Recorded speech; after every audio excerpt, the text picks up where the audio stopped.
Ladies and gentlemen, and welcome back into another edition of Keytime Sports. Please like, comment, share, subscribe to Keytime Sports right here on YouTube, Key City Sports on Instagram, and the keyonmillions.co. Here's my profile. Here is my media feed.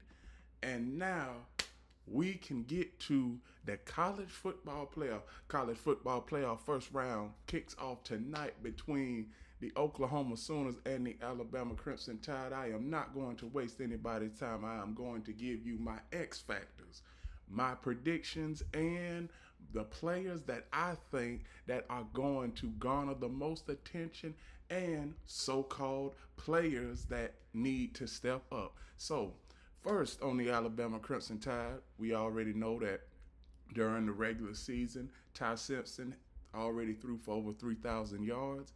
Here is the Alabama rushing attack led by Jaron Miller. Here is the Alabama wide receiver corps led by Jeremy Bernard. And second on the list is Ryan Williams. Now we see where the Alabama Crimson Tide kicking system, they have four kickers. And let me tell y'all something. These four kickers, it's been an up and down, it's been a revolving door for the Alabama Crimson Tide as far as the kicking game this year. And here is the Alabama Crimson Tide's defense. They have 703 solo tackles as a defensive unit. Now we know what the defense does for Alabama. Let's see what the offense does for Alabama. Offense for Alabama, they average 31.2 points per game. Third down efficiency is 44%. Fourth down efficiency is 63%. One of the best in college football. But let me tell y'all something. The offense, it is going to be critical tonight for them to keep the chains moving.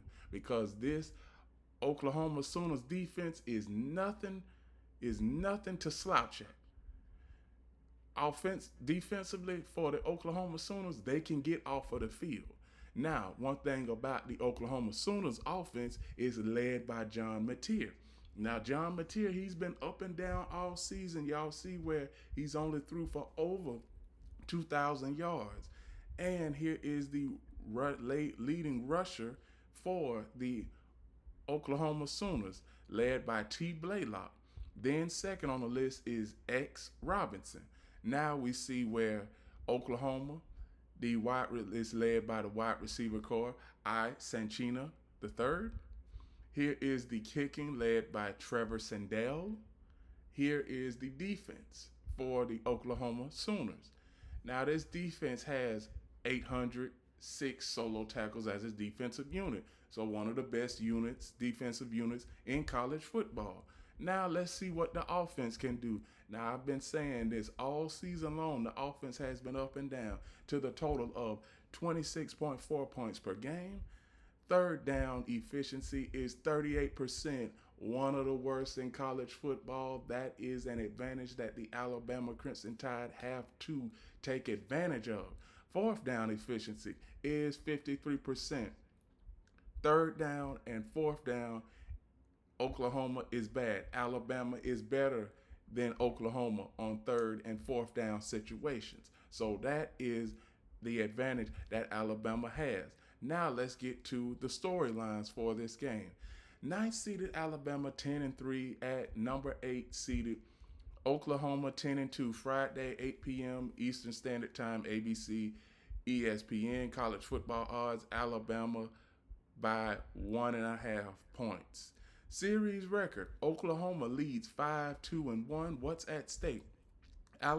Oklahoma coach Brett Venables and Alabama coach Keiwond Dowell started the season facing pressure from their rabid fan bases. Oklahoma has rebounded from a 6-7 season, and a win would solidify Venables' status, would give him a third win over Alabama in 13 months. The boy already in the shadow of Nick Saban, missed the 6-time national champion coach he replaced. The Crimson Tide missed the playoff last season, failing to win a playoff game in his first 2 seasons, and losing to Oklahoma for the second time this season would rile up a fan base that has lofty expectations year in and year out. The key matchup in this game, quarterback play. Alabama Alabama QB Ty Simpson versus Oklahoma's pass rush. Oklahoma sacked Simpson 4 times in their first meeting, and that was without rusher Mason Thomas, the team's top pass rusher. Thomas is back from back injury. Simpson, normally an efficient passer, has struggled in recent weeks against pressure. That's not good against an Oklahoma team that leads the nation in sacks and tackles for loss. That's why I said earlier, this is one of the best defensive units in all of college football. Stay with me. Players to watch: Alabama wide receiver Ryan Williams. He has to be the legitimate X factor for Alabama to win this game. He's been quiet lately, but he's capable of breaking out. The big play threat had 42 catches for 631 yards and 4 touchdowns this season, but hasn't had more than 3 catches or 45 yards in the past 4 games. Oklahoma QB John Mateer, he's a dual threat who has made numerous clutch plays this season. He tends to come up with a few timely plays per game, but he sometimes forced the ball, leading to interceptions. Okay, Alabama, they have a chance. If you can get pressure in John Mateer's face, he is going to throw a few interceptions. Facts and figures: if Oklahoma wins it, would become the first program to beat Alabama twice in a season since 1893. Oklahoma has won 4 of the past 5 meetings. Oklahoma wide receiver Isaiah Santa the third was a freshman, was a first team All SEC selection after catching 65 passes for 948 yards and 7 touchdowns in the regular season. He's also a dangerous punt returner. Oklahoma won its first meeting 23-21 in Tuscaloosa, Alabama. Alabama lost the SEC title game 28-7 to Georgia.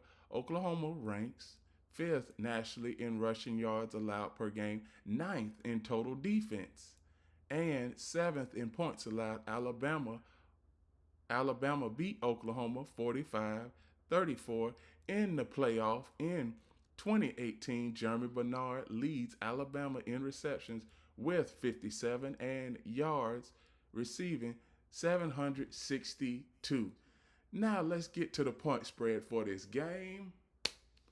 Point spread for this game, America, is right now. It did open up as Alabama a 1.5. Now it is the Oklahoma Sooners at a 1.5. I'm still not going to go with the Oklahoma Sooners because this is some get back for what the Alabama Crimson Tide did in the SEC championship game. I have never seen the Alabama Crimson Tide look lethargic, putrid, terrible, anemic on the offensive line like I did when they played versus Georgia in the SEC championship game. And I believe tonight Alabama is going to come out with a sense of urgency and a sense of do or die because it's the college football playoff. The college football playoff starts today, America. It starts today. So every play tonight in the Alabama-Oklahoma Sooner game will be big. It will be big, and the momentum will shift from time to time in this game. But I got the Alabama Crimson Tide to roll over the Sooners and go on to the next round. I got Bama in this game. It is going to be a close game, but I got Bama all over Oklahoma Sooners. The next game I am going to cover is the Miami Hurricanes and the Texas A&M Aggies. Welcome back, Miami, to playoff college football. It's been a minute. Hello, all you Miami Hurricane fans. Welcome, and I do mean welcome to Keytime Sports. It's been a minute. I would say since, oh my goodness, last time Miami was in a playoff game, Hurricanes were in a playoff game. oh, what was it, about 2003, 2004? And everybody is saying, is Miami back? I am not willing to say that Miami is back just yet. Just yet. Now, Carson Beck, he's thrown for over 3,000 yards. Here is the leading rusher for the Hurricanes, M. Fletcher Jr. Here is the receiving core led by Malachi Tony, who is going to be a huge X factor in this game. Here's the kicking for the Miami Hurricanes. Here is the defense for the Hurricanes. Now, the defense for the Hurricanes, they came on as of late. They have 658 solo tackles as a defensive unit. Now, let's look on over to that offensive line. The offense, they average 34.1 points per game. Third down efficiency is 46%. Fourth down efficiency is 63%. Now, we see with the Miami Hurricanes, they only lost 2 games the entirety of the season. One was versus the Louisville Cardinals, and the other one versus the SMU Mustangs. So now we can fast forward to the regular season, because the regular season don't matter because the playoffs start now. The playoffs. Now let's get to the Texas A&M Aggies. The Texas A&M Aggies, they have a juggernaut of an offense, America. They do. Led by Marcel Reed, led by the rushing attack, led by R. Owens II. And here is the the receiving core led by Contavion Conception. Here is the kicking led by R. Bond. And here is the defense. Now that defense for Texas A&M is not getting a whole lot of credit. It's not. They have 710 solo tackles as a defensive unit. Now, when we get to their offense is one of the best in college football. Total points per game for the Texas A&M Aggies is 36.3 points per game. Third down efficiency is 40%. Fourth down efficiency for the Texas A&M Aggies is 75%, which is one of the best in college football. One thing that I can say is this is going to be another close game. Let me give y'all the key storylines for this game. Number 10 seed Miami 10-2 at number 7 seed Texas A&M 11-1. Saturday noon Eastern time on ABC. College football odds: Texas A&M by 3.5 points. Miami leads the series record 3-2. What's at stake? Both teams are in the college football playoff for the first time, where the Hurricanes are contending for their 6th national championship and first since 2001. That's why I say welcome back, Miami Hurricanes fans. It's been a minute. Where you been? The Aggies have a much longer drought after their national title came in 1939. The Hurricanes got the last at-large playoff spot over Notre Dame thanks to their 27-24 win over the Fighting Irish in the season opener. Texas A&M aims to bounce back at home and make a deep playoff run after a 27-17 loss to arch rival Texas in the regular season finale spoiled its perfect season. These teams have one common opponent this season, with Miami and Texas handing Notre Dame its only 2 losses in close games in the first 2 weeks of the season. The winner gets a trip to the Cotton Bowl to play the number 2 seed Ohio State on December 31st. Key matchup: Texas A&M pass rush versus Miami's offensive line. The Aggies have 41 sacks this season to tie Oklahoma for the most in the nation. Texas A&M is led by defensive end Cassius Howell, a first-team AP All-American selection and the SEC Defensive Player of the Year, who led the SEC and ranks 4th in the nation with 11.5 sacks. The Hurricanes are among the best in the nation at protecting the quarterback, and the 11 sacks they allowed this season are tied for 8th fewest in the country. Players to watch: Reuben Bain Jr. earned ACC Defensive Player of the Year honors after piling up 37 tackles, including 7.5 tackles for a loss and 4.5 sacks this season. He also forced a fumble, had an interception, and two pass breakups to lead Miami's defense. He had at least one tackle in every game and had a season high 1.5 sacks in the regular season finale at Pittsburgh. Texas A&M wide receiver punt returner Casey Conception won the Paul Hornung Award as the nation's most versatile college football player and was also an AP first-time All-American. He led the team with 886 yards receiving and his 9 TD receptions, 2 touchdowns, with Junior also 9 TD receptions, ranked first in the SEC. He also led with 460 punt return yards with 2 touchdowns. The junior also had a TD run to become the first Aggie in the modern era of football to have a TD reception, scoring run, and punt return score in a single game. Facts and figures, America. We getting down to the nitty gritty of this matchup. Facts and figures. Miami won the last meeting between these teams 48-33 in 2023 at Hard Rock Stadium.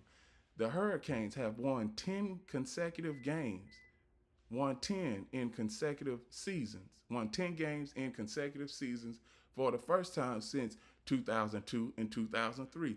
Miami hasn't allowed more than 17 points in its last 4 games. QB Carson Beck is 34-5 in his career as a starter at Georgia.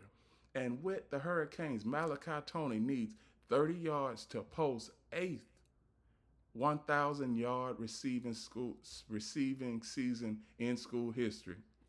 Mark Fletcher Jr. leads Miami with 685 yards rushing. Jacoby Thomas is first on the team with 4 interceptions. The Aggies are 7-0 at home this season. This is the first time since 2012 that the Texas A&M Aggies have won at least 10 games. The Aggies have had at least 100,000 fans at Kyle Field College Station for 10 straight games dating back to last season.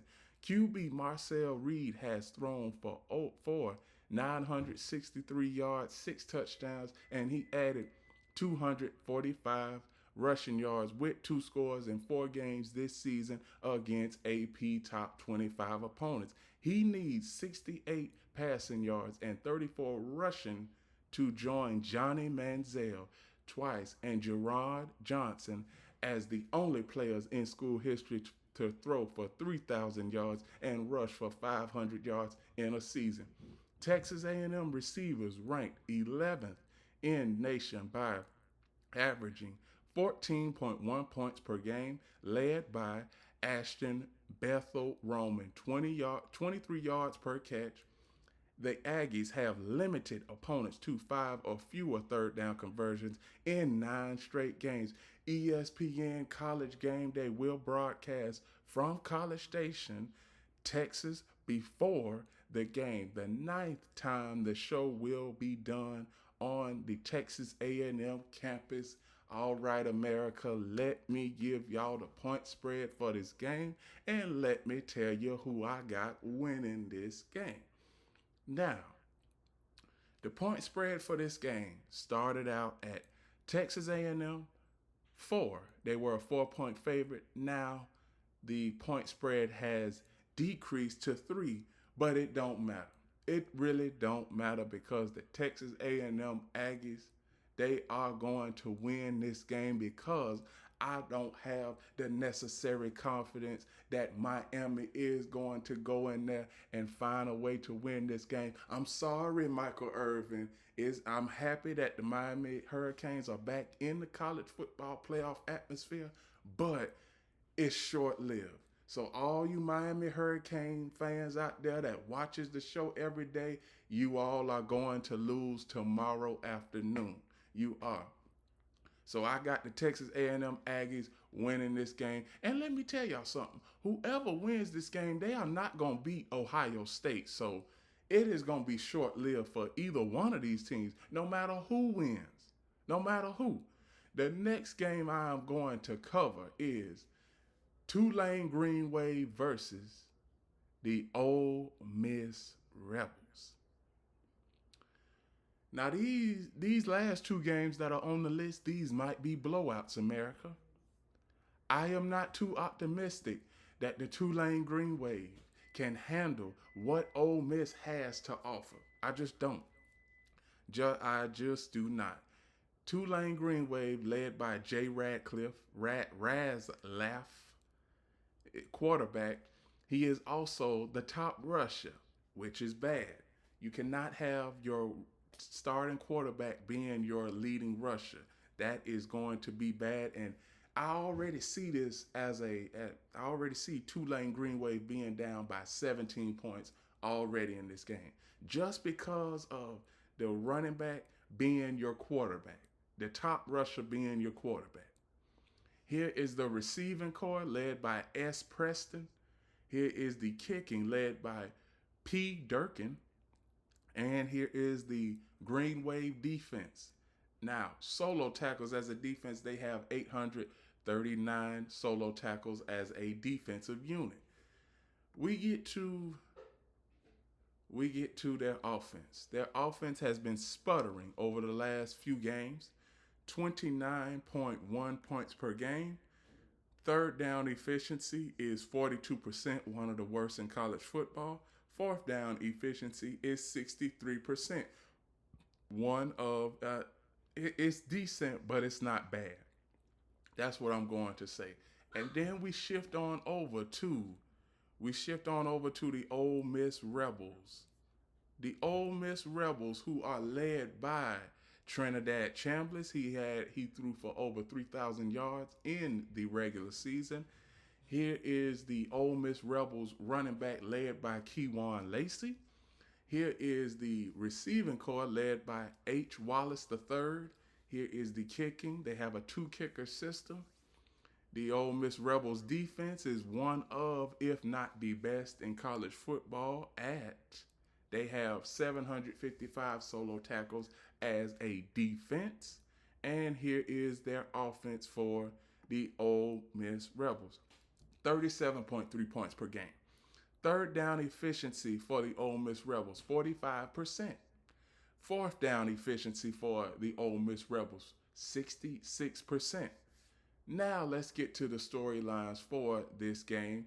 At first glance, Tulane's visit to Ole Miss for a first-round college football playoff game looks like a mismatch of a rematch.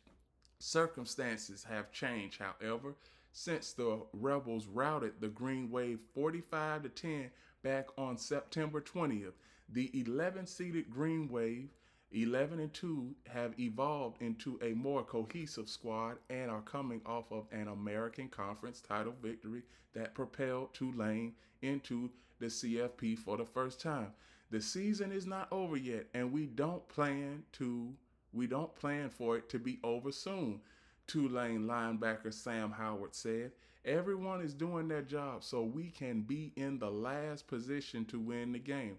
The Rebels, 11-1, are in the midst of a coaching transition following the untimely departure of Lane Kiffin for rival LSU. When these teams last played, Ole Miss coach Pete Golden was the Rebels' defensive coordinator. A couple of days after Mississippi beat Mississippi State in the Egg Bowl, Golden was promoted to head coach while Kiffin was on a plane to Baton Rouge. When asked about the high-stakes rematch with Tulane, Golden suggested that it's two completely different teams. At this point, we're playing for a conference champion. A team that beat the ACC champion Duke, and a team that is playing at a really high level that's really well coached, Golden said. The offense is really gelling. Golden complimented the pay of Tulane QB Jake Rasliff, a BYU transfer who has accounted for 30 touchdowns, 14 passing, 16 running. He mentioned that the recent emergence of Tulane running back Jamari McClure, who did not play in the first meeting but has averaged 6.8 yards per carry during the past 4 games. And Golden also noted that Tulane left tackle Derek Graham, a Texas A&M transfer who missed the first meeting, is back in the lineup. So we know what we got. So we know we got our hands full, Golden said. But Tulane, which is allowed dynamic Ole Miss QB Trinidad Chambers to pass for 307 yards and run for 112 in week 4. Odds makers have listed the Rebels also making their CFP debut as more than 2 touchdown favorites. Tulane football has many lean years, including a 2-10 season in 2021.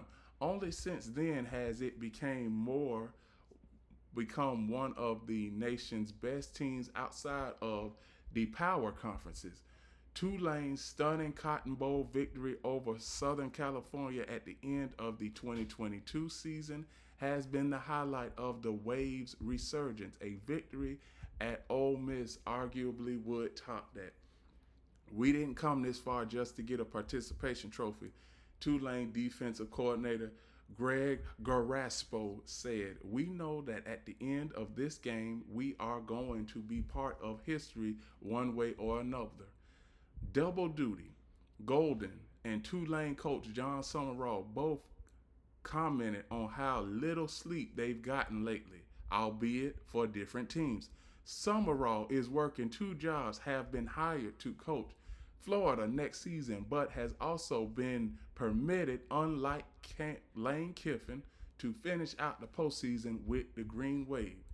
At times, it's been really hard, Summerall said. Not only has Golden been preparing for his game as a head coach during high-stakes CFP, but also has had to work on player retention and filling vacancies on the offensive staff creating by Kiffin's departure.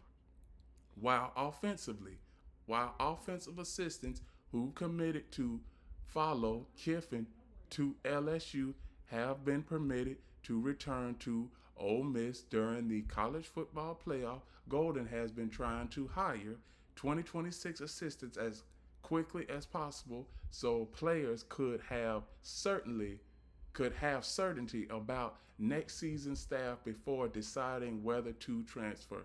Golden, 41, said his past couple of weeks have been characterized by probably the least amount of sleep he's gotten since a trip to Las Vegas in 2007 when he was in his early 20s. Golden added he hasn't even had time to reflect on his personal significance of his sudden promotion. When you start getting caught up in the moments and start taking pictures and do all that, your focus is on the wrong thing, Golden said. Not chasing ghosts. The Rebels ranked 3rd nationally in top-tier football subdivision in yards, 498.1 yards per game, and 11th in scoring, 37.3 points per game this season. While Golden and Ole Miss offensive coordinator Charlie Weiss might manage the game differently from how Kiffin would, Tulane's defense is expecting the Rebels' offensive scheme and deployment of personnel to remain largely unchanged. "We're not going to chase ghosts," Garaspo said. "I don't think that they are going to add a bunch of different plays to their scheme." Ground game. Each team will be confident in its ability to run the football. Both field formidably running backs and QB and running QBs. Ole Miss running back Keywan Lacey has rushed for 1,279 yards and set a school record with 20 TDs this season. Chambliss, meanwhile, rushed for 470 yards and 6 TDs. Rasliff is Tulane's leading rusher with 610 yards, partly because Green Wave rotated through a number of running backs before settling recently on McClure, who has 456 yards rushing on 68 carries. Almost all of that in the past 4 games. Jameer's such a talent, Summerall said. There's always been that flash, like this guy got a chance to be really good, but the consistency was not there. He's invested in his participation and in his craft to become and his craft and become more serious minded. Lacey ran for 2 TDs against Tulane in September, but was held to 68 yards in fourth and his fourth lowest rushing total this season. They're still a physical good team, Lacey said. I just have to have the right mindset this time around. Go out there and be dominant. Okay, now let's get to the point spread for this game.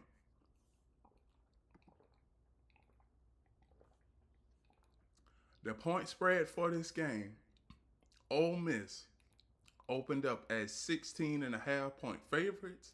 Now they are 17.5 point favorites. And America, I believe that this is going to be a blowout no matter what. This is going to be a blowout. So I got the Ole Miss Rebels winning this game. Let's go on to the final game of this slate. The final game of this slate is James Madison Dukes versus the Oregon Ducks. Here is James Madison led by A. Barnett III. Here is the rushing attack led by W. Knight. Here is the receiving corps led by L. Ellis. Here is the kicking for James Madison led by M. Suarez. Here is the defense, JMU defense. They have 808 solo tackles as a defensive unit. Now let's get to the offense for James Madison. Total points per game, 37.3 points per game. Third down efficiency is 47%.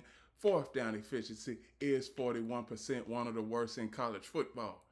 You cannot go 3 and out, and you cannot go for it on fourth down and miss on fourth down conversions against the Oregon Ducks if you are JMU.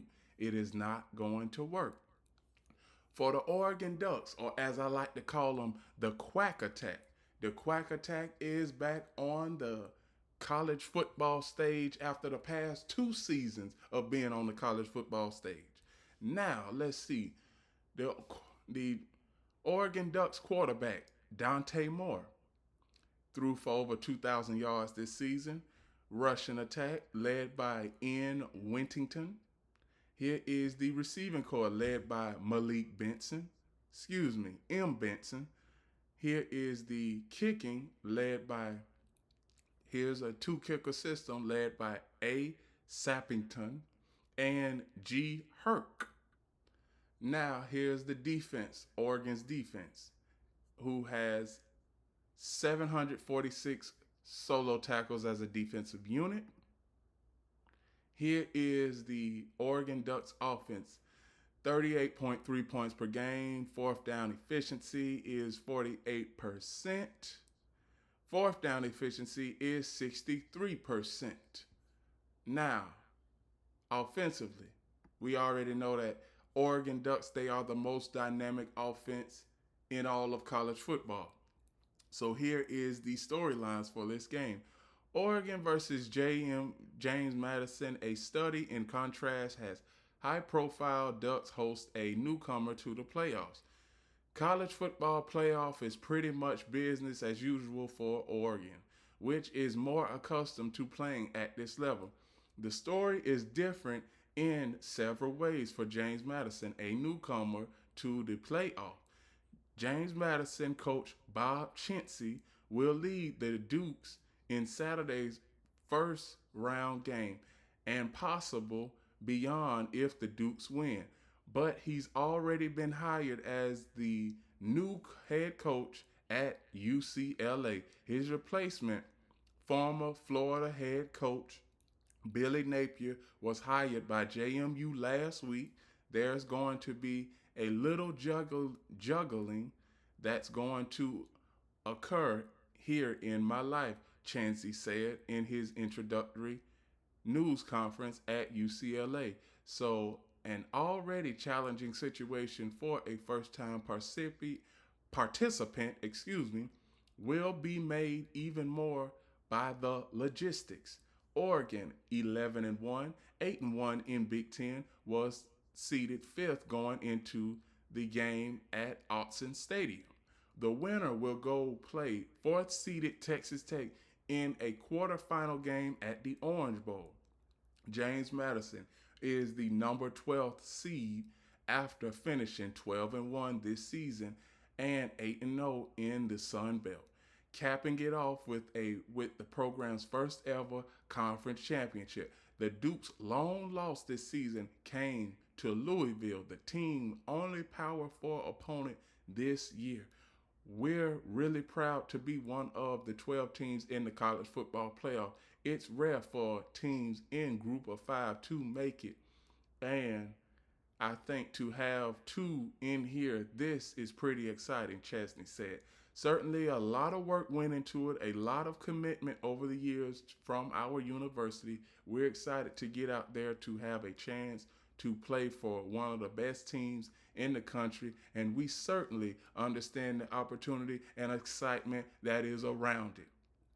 In contrast, the Ducks have been in a position before, have been in this position before. Oregon went to the CFP last season, but fell in the Rose Bowl to the eventual Ohio State Buckeyes. So while the Ducks are hoping to improve on that outcome, nothing is changing about their usual preparation, except they have some 21 days in their run up to the game. I mean, ultimately, the process is part of how you leave it, the part you have in place. Coach Dan Lanning said, this process has to be very similar to a normal game, but the stakes are certainly really, really high. Knowing that if you don't take care of business, you don't get a redo. You don't get another opportunity. So there is a difference. But I think that the piece of us to focus on what allows you to have success and what creates the result you want, and that's maintaining that process. More juggling. Chesney isn't the only one balancing a new job while sticking around for playoff. Oregon offensive coordinator Will Stein is the new head coach at Kentucky, while defensive coordinator Tosh Lupo has been hired to coach California. Both will both will be with the Ducks throughout the playoffs, however long they might last, while also accumulating themselves to new jobs. Stein told reporters he felt like a complete fraud if he bailed on Oregon as it mounted a playoff run. The last thing I'd ever do would be to lead these players, he added. Respect. James Madison quarterback Alonzo Burnett III has thrown for 2,533 yards with 21 touchdowns and rushed for 544 yards and 4 TDs. Named the Sun Belt Player of the Year. Barnett has nothing but respect for Oregon, but that doesn't mean he fears the Ducks. You can't psych yourself out and lose the game before you start, Burnett said. You have to remember from day one why you started this game as a kid. I think if you were to ask anybody on the team, especially this generation, who was your favorite football team growing up, people would probably say they had the flashy jerseys, Marcus Mariota, Darian Thompson, Keyshawn Barner, and I was one of those kids growing up watching Oregon. This was one of those environments you dreamed about playing in. If you are who you say you are, you can't shut down the lights that are bright. Ducks receivers turning. The layoff between games has given Oregon depleted receiving staff some time to get healthy, although what that will mean on Saturday remains to be seen. The dynamic freshman, DeCorian Moore, has missed 4 games with a knee injury, while Gary Bryant Jr. has missed 3. Each has caught 4 touchdown passes from quarterbacks. Dante Moore, even, Evan Stewart has been out all season. Everybody is closer than they were yesterday, Lanning said, without tipping his hand. 3 were at practice earlier in the week, although it was unclear how much they participated. Despite the absences, Dante Moore has thrown 2,733 yards with 24 touchdowns and 6 interceptions this season, and is facing questions about whether he'll stay at Oregon or declare for the NFL draft in the offseason. Now, let's get to the point spread for this game. I believe that this is going to be a blowout. You can see it right here, America. According to DraftKings, the Oregon Ducks were a 21.5 point favorite.